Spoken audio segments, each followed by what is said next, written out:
Welcome back to my channel. മഴയൊക്കെ മാറി വെള്ളമെല്ലാം ഇറങ്ങി പുതിയ പ്രതീക്ഷകൾ ജനിച്ചു തുടങ്ങിയിരിക്കുന്നു. അപ്പോൾ പുതിയൊരു വീഡിയോയിലേക്ക് കടക്കാം. വീഡിയോ മുഴുവനായി കാണാൻ ശ്രമിക്കുക. വയനാട് ഉരുൾപൊട്ടലിനെക്കുറിച്ച് മുമ്പ് തന്നെ അനവധി റിപ്പോർട്ടുകൾ പുറത്തു വന്നിട്ടുണ്ടായിരുന്നു. മാധവ് ഗാഡ്ഗിൽ റിപ്പോർട്ടിലും വ്യക്തമായി ഇതിനെക്കുറിച്ച് പ്രതിപാദിച്ചിരുന്നു. മുൻ വർഷങ്ങളിലും ആ ഭാഗങ്ങളിൽ ഉരുൾപൊട്ടലുകൾ നടന്നിട്ടുമുണ്ട്. അതുപോലെ തന്നെ മുല്ലപ്പെരിയാറിൻ്റെ സുരക്ഷയെക്കുറിച്ച് നിരവധി റിപ്പോർട്ടുകൾ ഉയർന്നു വന്നിട്ടുണ്ട്. മുല്ലപ്പെരിയാർ സുരക്ഷിതമാണെന്നും അതുപോലെ സുരക്ഷിതമല്ലെന്നും റിപ്പോർട്ടുകളുണ്ട്. മിക്ക ഡാമുകളിലും ചെറിയ പൊട്ടലുകളിലൂടെ ജലം പുറത്തേക്ക് ഒഴുകുന്നത് കാണുവാൻ സാധിക്കും.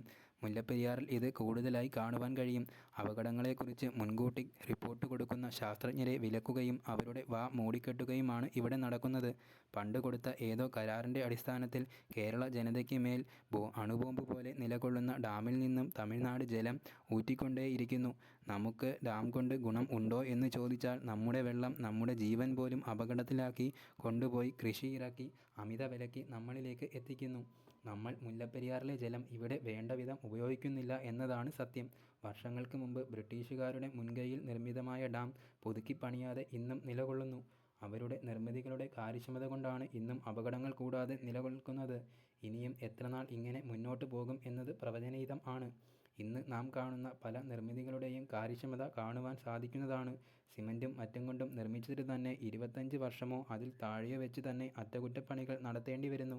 പ്രളയങ്ങളുടെയും മാറിവരുന്ന കാലാവസ്ഥയുടെയും ഉരുൾപൊട്ടലുകളുടെയും പശ്ചാത്തലത്തിൽ മുല്ലപ്പെരിയാറിനെക്കുറിച്ച് ഏറെ ചിന്തിക്കേണ്ടിയിരിക്കുന്നു. ചൂരൽമല ഉരുൾപൊട്ടലിനെക്കുറിച്ച് തന്നെ വെള്ളാർമല സ്കൂളിലെ കുട്ടികൾ മുൻപ് എഴുതിയ ചില മാഗസീനുകളിൽ പ്രതിപാദിച്ചിരുന്നു. കുട്ടികൾക്ക് പോലും പ്രവചനീയമായ അപകടത്തെ സർക്കാരിനോ മറ്റ് സ്ഥാപനങ്ങൾക്കോ മുൻകൂട്ടി കാണാൻ കഴിഞ്ഞില്ല. അതുപോലെ തന്നെ അപകടങ്ങൾ ഉണ്ടായി മനുഷ്യജീവനും സ്വത്തും ബലിയാടാക്കിയിട്ട് ദുരിതാശ്വാസ നിധി തുടങ്ങിയതുകൊണ്ടോ ദേശീയ ദുരന്തമായി പ്രഖ്യാപിച്ചതുകൊണ്ടോ കാര്യമില്ല. മുൻ ദുരന്തങ്ങളുടെ പോലും ഫണ്ടുകൾ ഇതുവരെ കേന്ദ്രത്തിൽ നിന്നും കിട്ടിയിട്ടുമില്ല. ദുരന്തങ്ങൾ ക്ഷണിച്ചു വരുത്തിയിട്ട് നഷ്ടമായതെല്ലാം തിരിച്ചു പിടിക്കുക എന്നത് പ്രാവർത്തികമല്ല എന്നതാണ് വസ്തുത. ദുരന്തങ്ങൾ ഒഴിവാക്കാൻ കഴിയുന്നതാണെങ്കിൽ ഒഴിവാക്കുന്നതല്ലേ നല്ലത്. ഡാം സ്ഥിതി ചെയ്യുന്നത് കേരളത്തിലാണെങ്കിലും നിയന്ത്രണം തമിഴ്നാടിൻ്റെ കരങ്ങളിലാണ്. പൊട്ടിക്കഴിഞ്ഞാലും അവർക്ക് നഷ്ടപ്പെടാൻ ഒന്നുമില്ല. അവരുടെ പച്ചക്കറി കേരളത്തിലോട്ട് കൊണ്ടുവരേണ്ടി വരില്ല എന്നേയുള്ളൂ. ഇവിടെ അങ്ങനെയല്ല. ഇപ്പോഴുള്ള കേരളത്തിൻ്റെ രൂപരേഖ തന്നെ മാറ്റിമറിക്കാൻ മുല്ലപ്പെരിയാറിന് സാധിക്കും. കേരളത്തിൻ്റെ തന്നെ നാശത്തിലേക്ക് അത് നയിക്കും. പാതി മുറിഞ്ഞ കേരളം നമുക്ക് ആലോചിക്കാവുന്നതേ ഉള്ളൂ. ഒരു ഉരുൾപൊട്ടലിന് തന്നെ 1-2 പഞ്ചായത്തുകളെ അപ്രത്യക്ഷമാക്കാൻ കഴിവുള്ളപ്പോൾ ശക്തിയായി ഒഴുകിക്കൊണ്ടിരിക്കുന്ന ജലാശയത്തെ വരിഞ്ഞു മുറുക്കി ഇത്രയും നാൾ തടവിലാക്കപ്പെട്ട ജലത്തിന് സ്വതന്ത്രമായി പ്രവഹിക്കാൻ കഴിഞ്ഞാൽ ഒരു നാടിനെ തന്നെ വിഴുങ്ങുവാനുള്ള ശക്തി ഉണ്ടാകും. നിരപരാധികളും കുഞ്ഞുങ്ങളും മൃഗങ്ങളും സർവ്വ സ്വത്തുവകകളും അതിൽ ഇരകളാകും.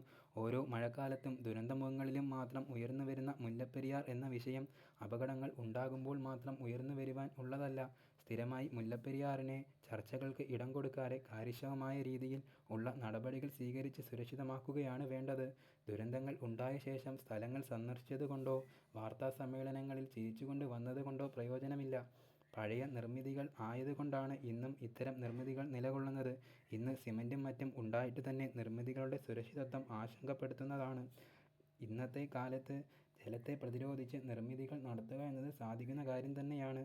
സ്വന്തം നാട്ടിലെ ഡാമിൻ്റെ സുരക്ഷയെക്കുറിച്ച് അറിയാൻ ഇവിടുത്തെ ജനങ്ങൾക്ക് അവകാശമില്ലേ? മറ്റൊരു വീഡിയോയുമായി വീണ്ടും കാണാം.